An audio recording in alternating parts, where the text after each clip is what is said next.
You ask Tiger to calculate.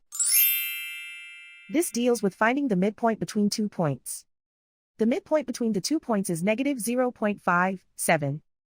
Let's solve it step by step. Plot the 2 points and calculate the midpoint using the formula. The coordinates of point 1 are x1 equals 15, y1 equals negative 43. The coordinates of point 2 are x2 equals negative 16, y2 equals 57. PM represents the midpoint of the 2 points.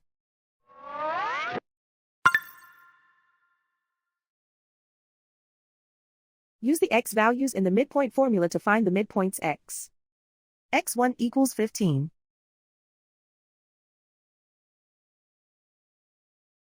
x2 equals negative 16. Simplify the arithmetic.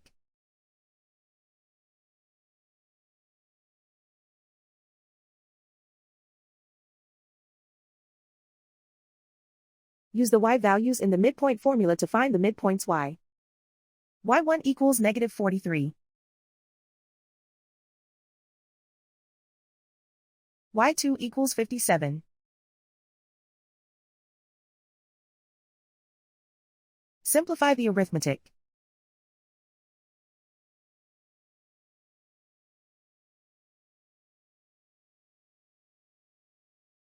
And so, the midpoint is negative 0.57.